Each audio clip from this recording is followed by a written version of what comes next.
Pesquisa de malnutrición en adultos mayores e instrumentos de tamizaje.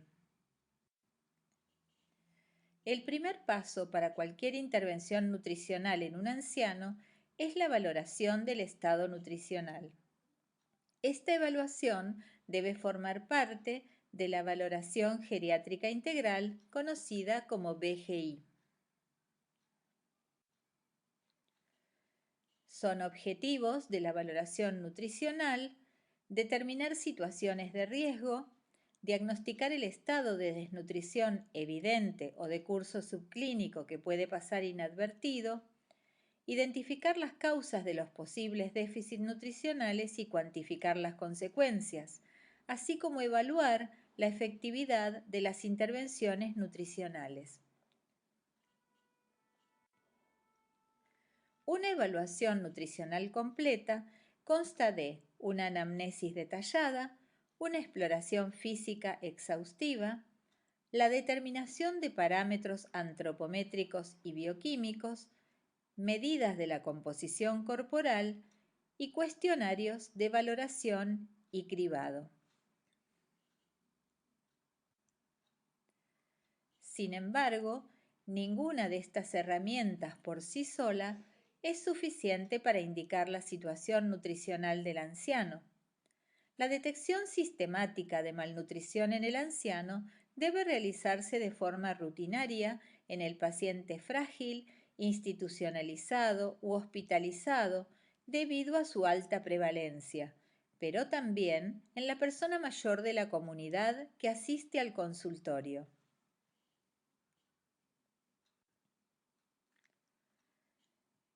Son escalas de valoración nutricional o instrumentos de tamizaje, algunos como el MNA o Mini Nutritional, el Determine Chest-List, la valoración global subjetiva y el MUS o Malnutrition Universal Screening Tool. El Mini Nutritional Assessment o MNA es uno de los instrumentos más utilizados para detección del riesgo en ancianos frágiles. Es útil para detectar riesgo de desnutrición y planificar las intervenciones correspondientes.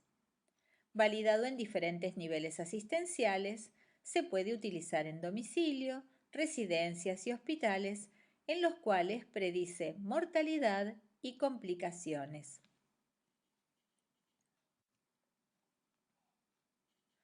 El MNA tiene buena correlación con los parámetros antropométricos y bioquímicos más utilizados. Tiene elevada sensibilidad, 96%, y especificidad, 98%. Se compone de 18 ítems que combinan datos objetivos y subjetivos. Consta de dos fases. La fase 1, de cribado, compuesta por 6 apartados que miden un parámetro dietético, 2 parámetros antropométricos, 3 de evaluación global. Sumando el resultado individual de cada ítem, se obtendrá como máximo 14 puntos. Aquellos pacientes que tienen en esta fase de cribado 12 o más puntos presentan un estado nutricional satisfactorio y no hace falta continuar con el test. Un resultado inferior o igual a 11 sugiere probable malnutrición, por lo que se pasa a valorar la fase 2. La fase 2 o de valoración está compuesta por 12 parámetros, 2 antropométricos, 3 de evaluación global, 5 dietéticos y 2 de valoración subjetiva. En esta fase, la puntuación total es de 16. El resultado final de ambas fases permitirá determinar el estado nutricional del paciente, siendo su valor máximo de 30 puntos.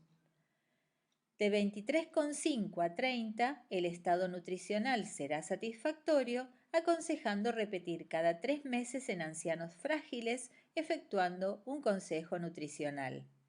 Entre 17 y 23,5 existe riesgo de malnutrición por lo que el análisis de los diversos apartados nos permitirá identificar las causas y nos ayudará a implementar las intervenciones necesarias.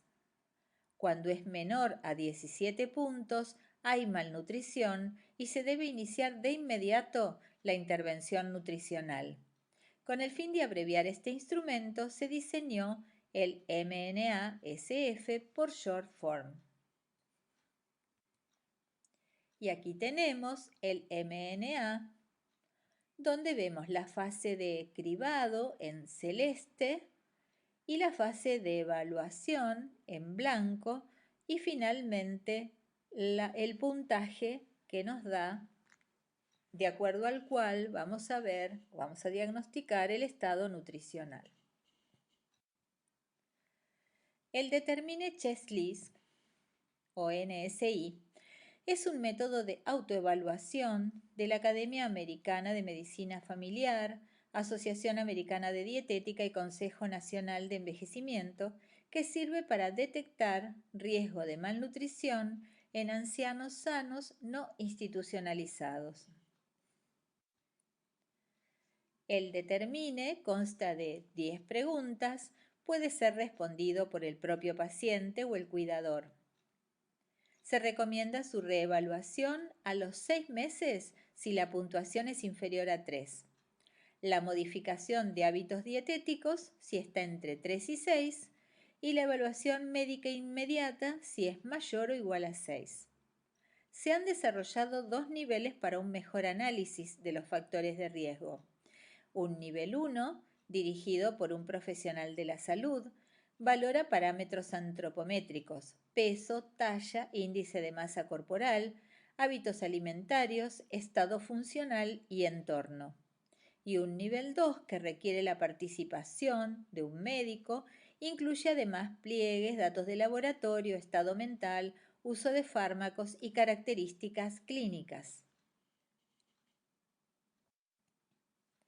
Y aquí tenemos el Determine, donde le preguntamos al paciente si padece una enfermedad o afección que le ha hecho cambiar el tipo o cantidad de alimentos que consume, si consume menos de 2 comidas al día, si consume poca fruta, verdura y lácteos, si consume más de 3 vasos de cerveza, vino o licor casi a diario, si tiene problemas bucodentales que dificultan la alimentación, si no siempre dispone de dinero para comprar los alimentos que necesita, si come solo la mayoría de las veces, si consume 3 o más medicamentos al día, incluida automedicación, si ha perdido o ganado más de 5 kilos en los últimos 6 meses sin proponérselo, y si no siempre reúne las condiciones físicas para hacer las compras, cocinar o alimentarse. Según estas preguntas, el paciente va a contestar por sí o por no, y esto va a equivaler a un puntaje. De 0 a 2, el estado nutricional será bueno y hay que reevaluar este estado nutricional en 6 meses. Entre 3 y 5, el riesgo nutricional es moderado, entonces hay que tomar medidas para mejorar hábitos alimentarios y de vida, tratando de reevaluar en 3 meses. Y mayor o igual a 6, el riesgo nutricional es alto, aconsejándole que lleve el cuestionario a su médico, especialista en dietética u otros profesionales de salud cualificados y que pida ayuda para mejorar su estado nutricional. En relación a la valoración global subjetiva, esta se basa en aspectos de la historia clínica, cambios ponderales, ingesta, capacidad funcional y síntomas gastrointestinales con alteración nutricional, hallazgos en el examen físico como pérdida de tejido celular subcutáneo, atrofia muscular y presencia de edema.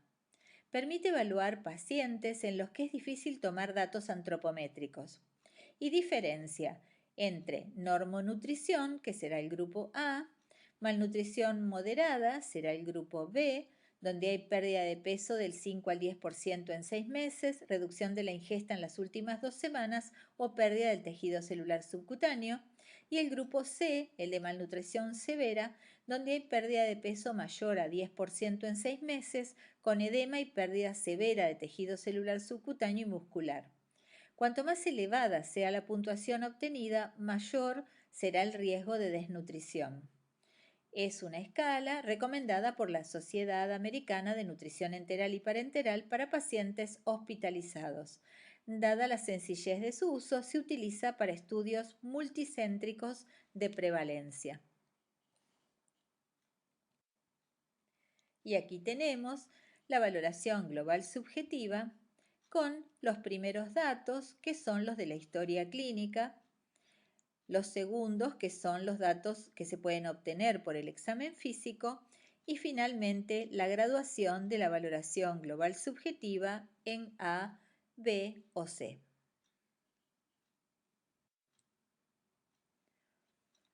El MUST es otra herramienta de cribado que, aunque fue desarrollado para personas en la comunidad, su uso se ha extendido en el medio hospitalario, donde ha demostrado buena reproductibilidad y validez predictiva, y también en sujetos institucionalizados. Su objetivo fundamental es identificar personas en riesgo de malnutrición. Engloba datos como el índice de masa corporal, la pérdida de peso en los últimos 3 a 6 meses y el efecto de la enfermedad aguda.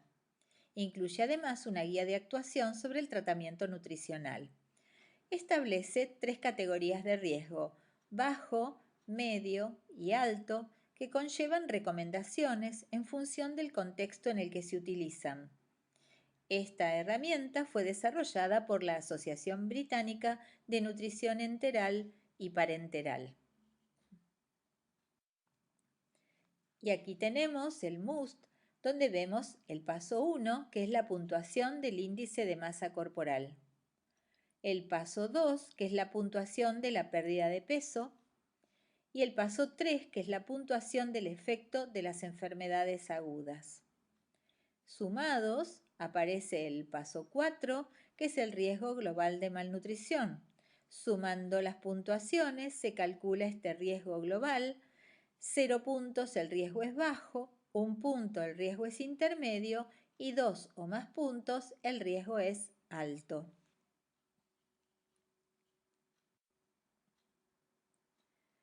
El NRS evalúa la presencia de desnutrición en pacientes hospitalizados.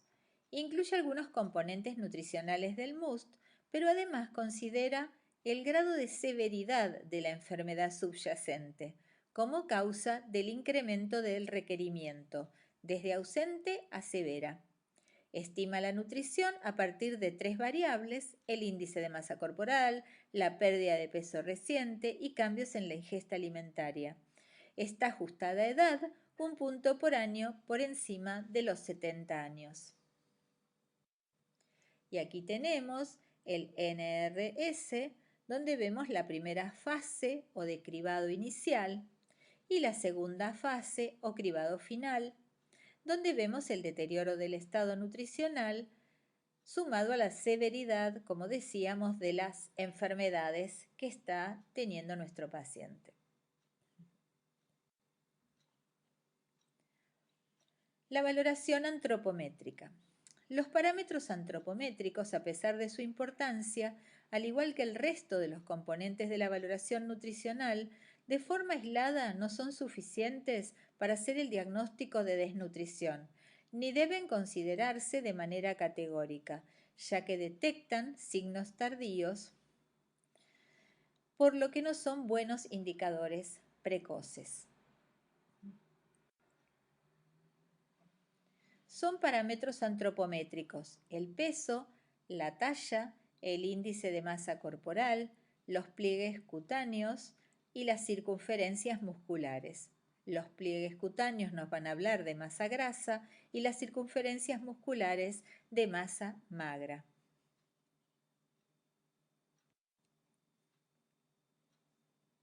En relación a valoración antropométrica, el principal inconveniente es que el propio envejecimiento o ciertas patologías hacen variar dichos parámetros.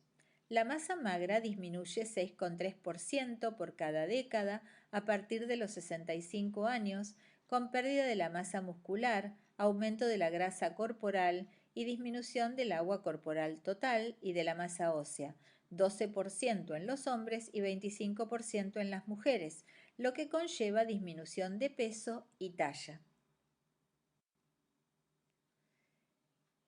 El peso es con frecuencia el primer parámetro alterado en presencia de desnutrición.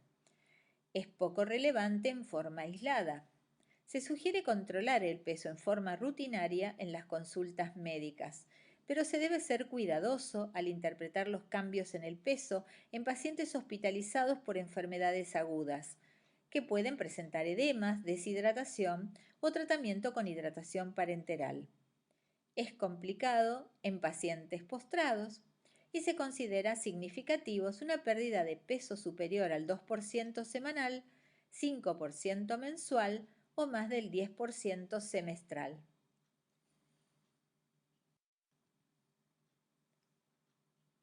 La pérdida de peso se calcula por la siguiente fórmula. Pérdida de peso en porcentaje será igual a peso habitual menos peso actual sobre peso habitual por 100. El aumento de peso es un buen indicador de renutrición, descartando la sobrehidratación.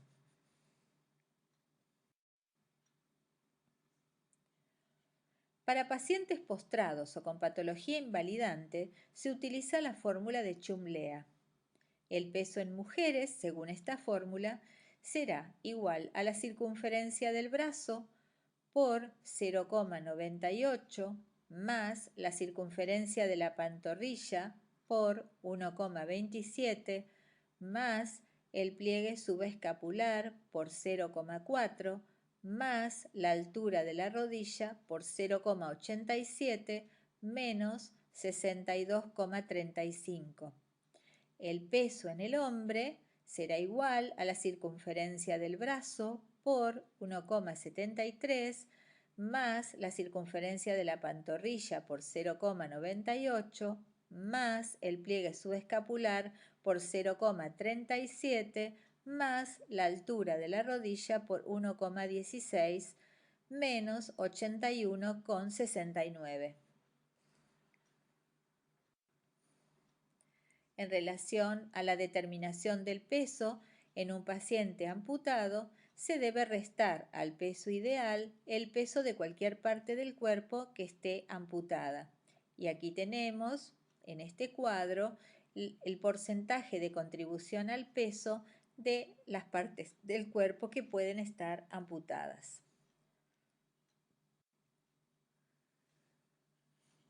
En relación a la talla, la altura decrece con el envejecimiento de 1 a 2,5 centímetros por cada década, debido a cambios fisiológicos en la columna vertebral, disminución de la altura de las vértebras, cifosis, disminución de la altura de los discos intervertebrales y patologías como la osteoporosis. El descenso de la altura conlleva una elevación del índice de masa corporal.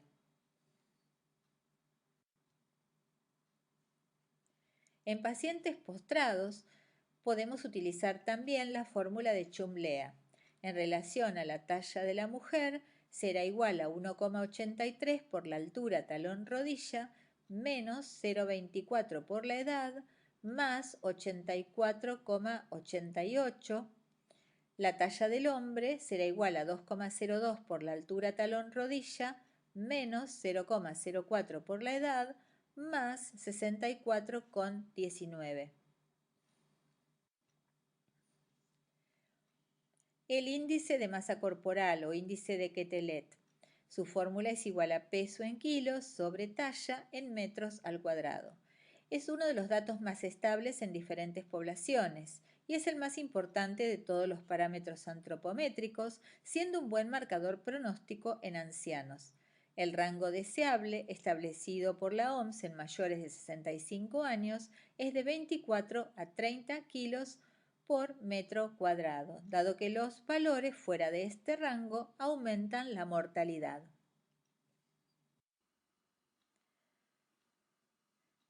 Recordemos que el índice de masa corporal es el cociente entre el peso y la estatura. La disminución de la estatura es una consecuencia bien conocida del envejecimiento. Aunque el peso de un anciano no cambie, su índice de masa corporal aumentará a causa de la pérdida de estatura. Vemos aquí como la primera mujer de 75 años tiene un mayor índice de masa corporal que la última de 31 años.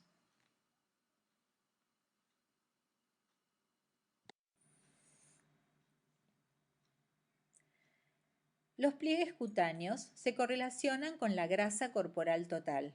El más usado es el pliegue tricipital. En ancianos suele aumentar la compresibilidad de los pliegues, disminuye la elasticidad de la piel y se altera el grosor cutáneo. El tejido graso subcutáneo, mientras disminuye en brazos y piernas, aumenta en abdomen. Existen escalas para determinar la relación entre pliegue tricipital y desnutrición. En relación a las circunferencias, las de más utilidad son la circunferencia del brazo no dominante y la de la pantorrilla, CB y CP respectivamente. Ambas son necesarias para utilizar la fórmula de Chumlea en pacientes en cama y para completar el mini nutricional. Otras son la circunferencia muscular del brazo no dominante, el área muscular del brazo y el índice adiposo muscular. Indican reserva de masa muscular y aportan información fiable para evaluarla y relacionarla con la pérdida de funcionalidad. La circunferencia de la pantorrilla es el método clínico más sensible para cuantificar la masa muscular en los ancianos. Tiene correlación significativa con otros parámetros del estado nutricional y su umbral óptimo es de 30,5 centímetros. La circunferencia abdominal sirve para valorar alteraciones metabólicas que aumentan el riesgo cardiovascular y coronario y predice el desarrollo de diabetes tipo 2. Este riesgo aumenta cuando en hombres es mayor a 102 centímetros y en mujeres es mayor a 88-89 centímetros. Mientras que la grasa es un mal conductor de la corriente eléctrica, la masa magra sí lo es. La impedanciometría bioeléctrica es un método inocuo y rápido, pero que aún no tiene mucha aplicación. Los parámetros analíticos son muy importantes, pero hay que tener en cuenta que pueden alterarse por enfermedades crónicas y cuadros agudos como deshidratación. También sirven para evaluar el resultado de los tratamientos indicados. Dentro de los parámetros bioquímicos tenemos a la albúmina. Es una proteína de semivida larga, 14 a 21 días, y por lo tanto poco sensible a modificaciones recientes del estado nutricional. Aparecen alteraciones en pacientes con enfermedades inflamatorias, infecciosas, alteración en la síntesis o pérdida proteica, situaciones de estrés o hipoxia. Sin embargo, podemos afirmar que se comporta como un marcador de reserva proteica visceral. La concentración de albúmina puede disminuir con la edad entre el 3 y el 8% por década después de los 70 años.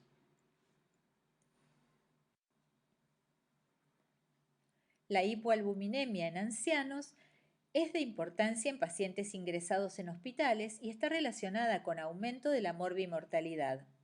Los niveles menores de 3,5 gramos por decilitro en ausencia de estrés son indicativos de desnutrición. Cifras de entre 3,5 gramos por decilitro y 3,9 gramos por decilitro se consideran de riesgo y valores menores de 2,1 implican desnutrición grave.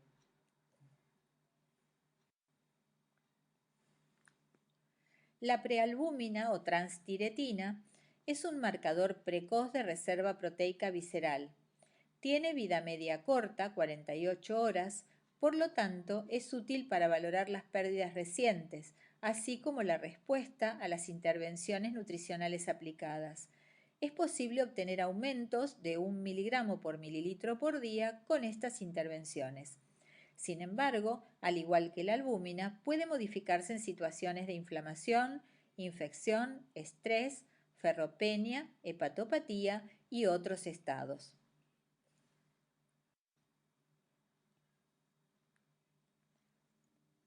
En relación al colesterol, su reducción revela malnutrición.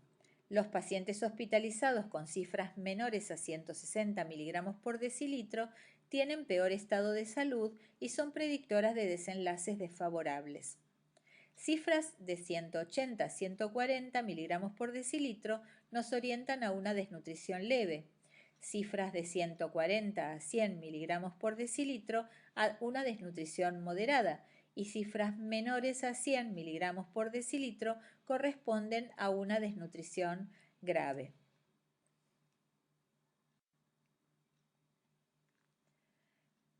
La transferrina tiene una vida media corta, de 8 a 9 días, por lo que es sensible para detectar los cambios recientes en el estado nutricional. El principal inconveniente es su relación con la ferremia. Además, puede verse influida por hepatopatías e infecciones. Valores menores a 175 miligramos por decilitro indican desnutrición y menos de 100 miligramos por decilitro indican desnutrición grave.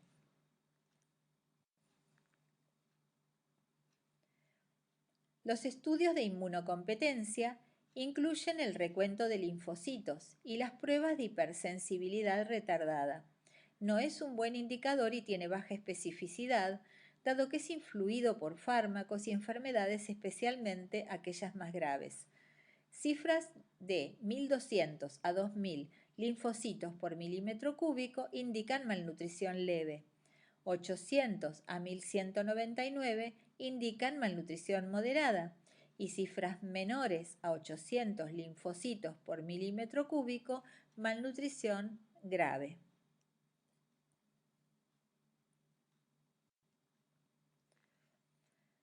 Otros que se pueden utilizar son las proteínas fijadoras de retinol, hormonas como IGF-1, la leptina, que es un nuevo marcador biológico para evaluar la malnutrición en los ancianos, niveles de 4 miligramos por litro en hombres y 6,48 miligramos por litro en mujeres indican desnutrición en ancianos, y la grelina.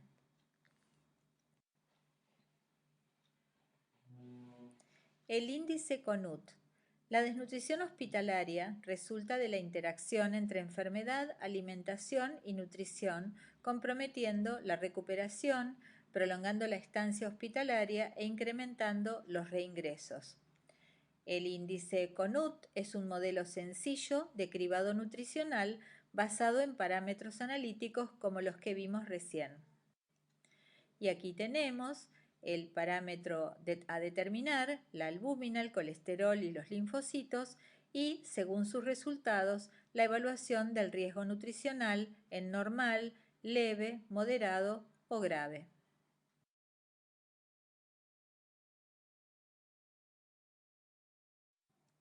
Muchas gracias.